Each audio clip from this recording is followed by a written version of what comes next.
I'm Corbett Wall with DV Auction, here with your feeder flash for Monday, May the 22nd, brought to you in part by Macrocin by Bimeda. To learn more about how Macrocin compares head-to-head with similar Pioneer products on a 4,600 head trial, go to macrocin.com. Joplin Regional Stockyards got a big sale again here. They just keep having huge sales. They're going to be starting at 5 in the morning. You know how they do, get going early so they can get done before it gets late. Expecting 10,000 head. A lot of that's because they just had a little over 6,000 last week because it was really wet around and weather was impeding cattle coming in, but they had a monster sale last week. If they could keep the market steady, that would be a victory because they had some outside interest come in there and really spank that market up high. But check out Joplin on dvauction.com. Atypical means not normal, just happens. But we did see late last week that USDA did confirm that there was an atypical BSE case found in South Carolina from a Tennessee cow. A cow that had some age on it, never entered slaughter channels or the food supply, never presented any risk to any human being at all, and all the safeguards they put in place worked. They noticed that there was some symptoms there on the cow and had it tested and it came back as an atypical case. And so, you know, they just had it euthanized there and never entered any kind of a food source there. We shouldn't see any major thing happen with the markets here. I wouldn't be surprised if the board didn't open lower. Of course, it may be some other reason than that it does, but after calmer heads prevail, I don't think it's going to have much to do with anything. This would be the 7th time in the last 20 years that we have found a BSE in the United States, and all of them have been atypical except for one. We haven't had meat and bone meal in any of our rations for many years, and so we shouldn't have anything to worry about. Of course, I always worry about crooked type stuff and conspiracy type things. One thing that kind of makes me feel like it was a coincidence is just a week after NCBA said that everybody should be using EID tags. Well, this cow happened to have an EID tag, which made it a little bit easier to track.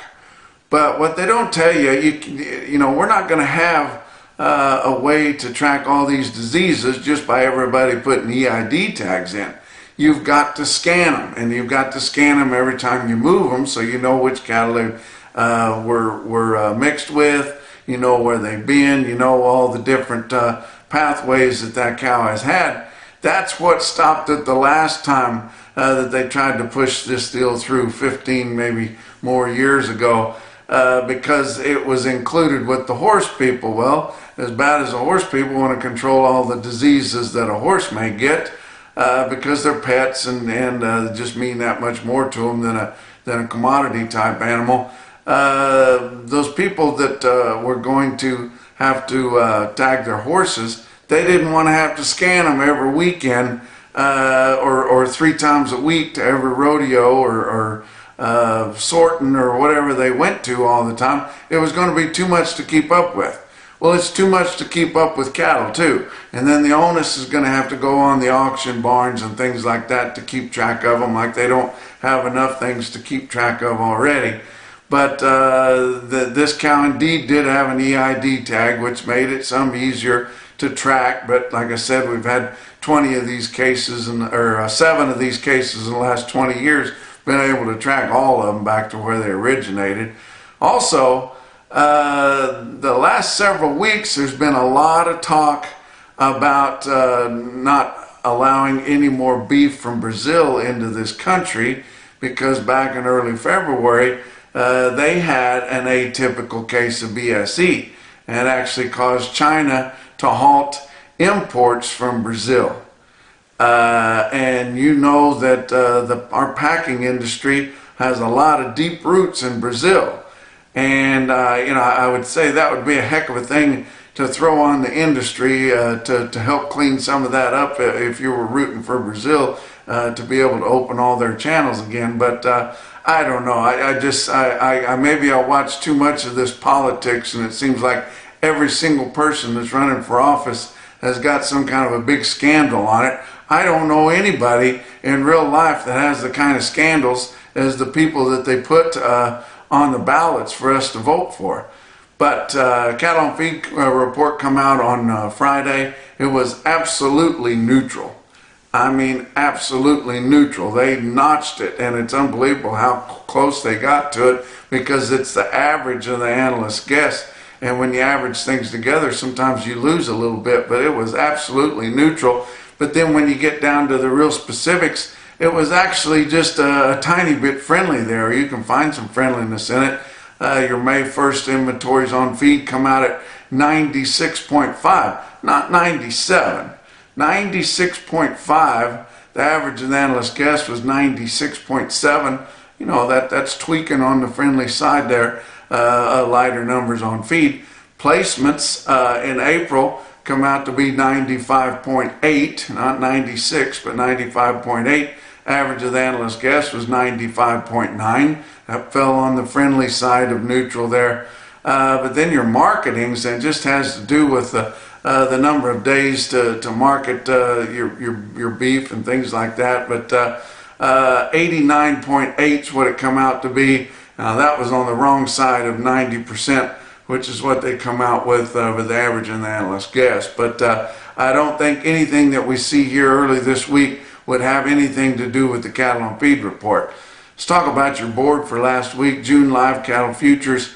Monday was down 7 cents, Tuesday down 45, then it turned around. Wednesday was up 90, Thursday was up 70, Friday was up 20. And your June live cattle futures, it's been so frustrating because they've been running such a big basis to what your cash is. Ended the week at 165.72, up $1.32. So that's frankly $1.32 a basis that your basis jumpers lost last week, as it's trying to get somewhere in the neighborhood of what cattle are worth. Still outside the door, but maybe it'll get closer yet this week. August live cattle ended the week $1.85 higher than the end of the previous week at 164.30. Feeder cattle for May, Monday was up $1.02, Tuesday was down 80, Wednesday was down $1.15, Thursday up $1.55, and Friday up 17 cents. Of course, all that happened before the cattle on feed report come out. And your May feeder cattle futures ended the week at 206.27, up 80 cents for the week. August gained a ton of ground last week. We were down in the doldrums because we'd lost so much on the August, which is probably one of your more important, if not the most important, traded month of feeder cattle futures, because it does so much to price those yearlings coming off grass. But your August gained back $6.13 last week on the board, ending the week at 235.10 based on an 800-pound steer. And most of that was because your grains were cheaper. And those August feeder cattle, they're going to be fed new crop corn. And December new crop corn was down 9 cents for the week, ending the week at 4.99 3/4. All that moisture that fell last week was beneficial to the crops. November beans was down 48 1/4 cents for the week. Ouch. Ending the week at 11.75 1/2. And I always say I'm glad I don't have to make a living trading soybeans, because I mean it would drive you to drinking even more. Kansas City hard red winter wheat lost quite a bit of ground after trading up close to $9 there at the end of the previous week. It settled the end of this past week at 8.24 1/4 cents a bushel. Talk about your fat cattle trade. I apologize, I don't have the total headage, and I don't have box beef or slaughter because USDA market news information was not available late over the weekend while I was putting this report together. Sometimes they do shut down late at night to run spyware or something like that, and by the time I got done, working my sale in Columbus, Texas, and found a spot to put this report together. It was not available, but did hear kind of what went on Friday. Last week in the Northern Plains, we had traded close to steady, 176 to 178, all around the Northern Plains up there, but hadn't sold a lot of cattle. On Friday, your packers showed how hungry they were and how short bought they were.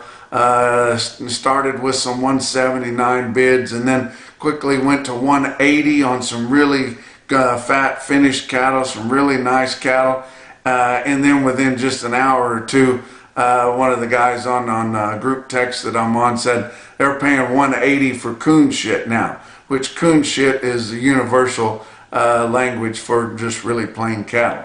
But on the dress side, we'd sold most of the cattle around 280. On Friday, we saw 282. So likely quite a bit of trade in the Northern Plains, getting back up to a normal type movement for them. Southern Plains had already sold most of the cattle they were going to sell at 170, and now there's only about a $4 basis there to work with, and that's what happens when you basis jump. You might enjoy just taking the easy bids there through the week and not having to haggle too much there. But you do that for a few weeks, pretty soon you've lost all your market position and with no real way to get it back. Like I said, box beef cutout value information was not available and the slaughter information was not available. We'll catch back up with that here on our next visit. But talk about what else is going on. EverAg asks you to navigate your risk management with them. EverAg agents work with multiple clients in the livestock industry to help answer all the questions you might have or any they might have while they're helping you manage your risk. For more information, go to ever.ag.com. Feeder cattle market, your real-time index on DV auction based on the 800-pound on the average steer up through your middle 12 states. An auction cash price ended the week at $205.21. That's pretty respectable, guys. That's the average of all the sale barn 8-weight steers we get on Cattle Market Central for a 7-day moving average, and that gained $3.33 last week. Very, very impressive. Your sale barn cattle, your cash feeder trends were $2 to $6 higher for the most part, gaining more ground later in the week because we saw moisture, which puts everybody in a good mood. It took your corn price down, got people pretty excited. The full advance on that 2 to 6 higher was seen on heifers, and we saw that everywhere. People buying heifers and not replacement heifers to put on feed. And the heifer bid was pretty darn good last week on your feeder auctions, and most all your sales that kind of knew what we're doing about calling market trends noted that the heifers were trending higher than what the steers were in relation to what their prices are. But you talk about some of your late week sales. How about Fort Scott Livestock Market, Fort Scott, Kansas, 1,700 head of feeders on Saturday there. And you look at this automated market report through Cattle Market Central. Didn't need USDA market information for the feeder cattle. We got plenty of it with Cattle Market Central, but all your trends were higher at Fort Scott Livestock Market. I showed them out there. That's the trend compared to the weighted average the previous week, and you see the gains that they saw. Really big gains there. And look at your best tested weights. How about 250 head of 6-weight steers in Fort Scott, Kansas? Average 650 pounds with a weighted average price of $234.17. That weighted average price on those 6 weights was about $10 higher than the previous week. 271 head of 8-weight feeder steers averaged 870 pounds. Average price $205.84. That was up even more than that than the 6 weights. On the heifers, 154 head of 5-weight heifers averaged 543 with an average price of $217.57, and your 7-weight heifers sharply higher than last week. 149 head of heifers in the 7-weight category averaged 732, weighted average price on those $206.58. Good sale there at Fort Scott, Kansas. Your National Beef Wire stick out sale of the day was last Friday at the Turlock Livestock Auction Yard in Turlock, California. Now just think about how far it is out there, guys. Way out west there in Turlock, California. Had a really good sale there. Several good weights there, but they were really well tested there in those light to middle weight feeders. How about your 6-weight steers? 612 head of them, average 660 pounds. Weighted average price $245.87. 606 head of 7-weight steers, average $746. Turlock, California, with a weighted average price of $222.57. One best test weight of heifers was 528 head of 6-weight heifers, average $657. Weighted average price on all those $224.57. Some individual quotes, and I tell you what, it doesn't take many cattle anymore to draw a crowd because these sales are running light receipts. Those that don't have a sale every week, that sometimes go to every other week, have now started that. So sometimes we see days where there's just not a really good test of the market everywhere, and Friday was one of those days. Turlock, California had a stick-out sale. 113 head, 682 pound steers bring $2.50 a pound way out there in California. How about Fort Pierre Livestock Auction in Fort Pierre, South Dakota? They had a hell of a sale, guys. 81 head, 471 pound steer calves bring $3.31 a pound on Friday in Fort Pierre.